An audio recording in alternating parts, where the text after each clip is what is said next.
जिन लोगों को the Kashmir files ये फ़िल्म प्रोपेगेंडा लगी थी, मुझे उन सभी लोगों से एक सवाल पूछना है। 2025 के आज के ज़माने में भी लगभग 4 महीने पहले अप्रैल 11 और अप्रैल 12, 2025 को पश्चिम बंगाल के मुर्शिदाबाद में जो भी चीज़ें हुई, क्या ये भी आपको प्रोपेगेंडा लगती है?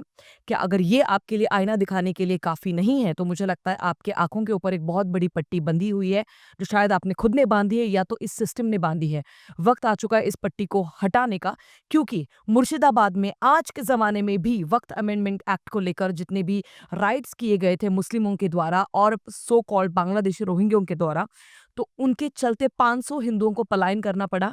और यही सेम सिमिलर पैटर्न हमको कश्मीरी पंडितों के साथ दिखा था, जो कश्मीर में हुआ था।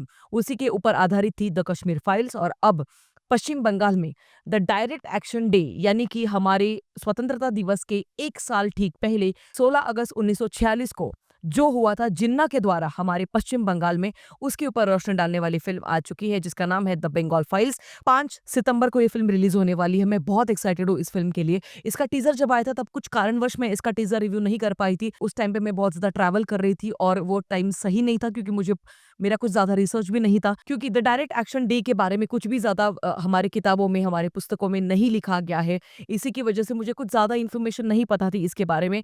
बट जैसे इसका टीज़र आया था, मैंने इनके बारे में थोड़ा रिसर्च शुरू किया, तब जाके मुझे बहुत सारी चीज़ें पता चली। स्पेशली श्री गोपाल चंद्र मुखर्जी, इनके बारे में मुझे पता चला, उर्फ गोपाल पाथा। और इनके बारे में पूरे भारत को पता होना बहुत ज़रूरी है, क्योंकि जब ये राइट्स चल रहे थे, जब ये हिंदुओं का नरसंहार हो रहा था, इसी सिचुएशन में अगर आज भी पश्चिम बंगाल में कुछ हिंदू जीवित हैं, तो सिर्फ़ और सिर्फ़ गोपाल पाथा इनकी वजह से। तो ये सारी चीज़ें एग्ज़ैक्टली क्या है, किस तरीके से द डायरेक्ट एक्शन डे हुआ था, जिस तरीके से इस न पूरे नरसंहार को एग्ज़ीक्यूट किया गया था, इसके पीछे की प्लानिंग, ये सारी चीज़ें किसने करवाई, कैसे करवाई, किस हद तक करवाई, ये सारी चीज़ें हमें द बंगाल फाइल्स इस फ़िल्म में नज़र आएगी। ये फ़िल्म 5 सितंबर को आने वाली। विवेक अग्निहोत्री इन्होंने ये फ़िल्म बनाई है, क्योंकि इन्होंने इसके पहले द कश्मीर फाइल्स भी बनाई थी। और जिस तरीके से पूरे भारत ने द कश्मीर फाइल्स का स्वागत किया, इस फ़िल्म को जिस तरीके से सपोर्ट किया, वापस एक बार हम सभी की ज़िम्मेदारी है, द बंगाल फाइल्स इस फ़िल्म को भी हम लोग उतना ही सपोर्ट करें। और जिस तरीके से ट्रेलर हम सभी को दिखाई दे रहा है, बिलीव मी, बहुत सारे हार्ड हिटिंग सीन्स होने वाले हैं। गूज़बम्प्स बहुत ज़्यादा आते हैं जब हमको ये सुनाई देता है। बंगाल को मारोगे तो भारत भारत नहीं रहेगा। जमीन का टुकड़ा नहीं, इंडिया का लाइट हाउस है बंगाल। हाँ, मैं बता नहीं सकती, लिटरली आँखों में पानी आ गया जब मैंने इस ट्रेलर को पहली बार देखा, और रोंगटे खड़े हो गए यार। मुझे लगता है कि आज भी भारत में इतने सालों बाद भी द डायरेक्ट एक्शन डे पर किसी को भी फ़िल्म बनाना क्यों नहीं ज़रूरी लगा?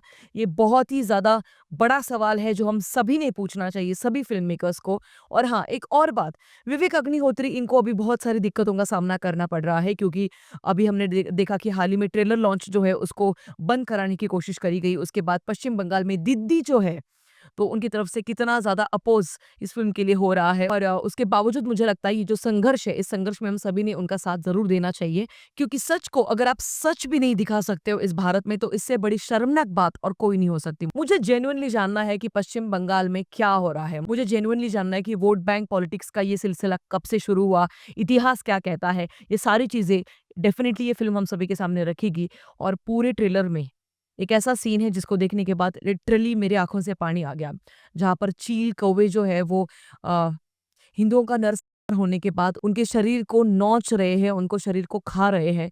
और वो सीन मुझे लगता है कि जब हम एक्चुअली थिएटर में देखेंगे, तो शायद बता नहीं पाएँगे कि किस तरीके से वो हमको झंझोर के रख देने वाला है। ये पूरी फ़िल्म के लिए मैं बहुत ज़्यादा एक्साइटेड हूँ। द बंगाल फाइल्स जैसी फ़िल्में बननी चाहिए। द बंगाल फाइल्स के लिए मैं बहुत ज़्यादा एक्साइटेड हूँ। 5 सब सितंबर को ये फ़िल्म रिलीज़ होने वाली है अपने नज़दीकी सिनेमाघरों में। अब इसी दिन पुणे में तो हम सभी लोग जानते हैं, पूरे महाराष्ट्र में हम सभी लोग जानते हैं कि गणेशोत्सव का आखिरी दिन होता है, गणेश विसर्जन का दिन होता है। बट उसके बावजूद मैं सभी लोगों को ये कहना चाहूँगी कि इस दिन गणेश विसर्जन सुबह-सुबह करके आप प्लीज़ इस फ़िल्म के लिए ज़रूर जाइएगा। बाकी मिलेंगे अगले वीडियो में, तब तक के लिए ख्याल रखिएगा। Peace out.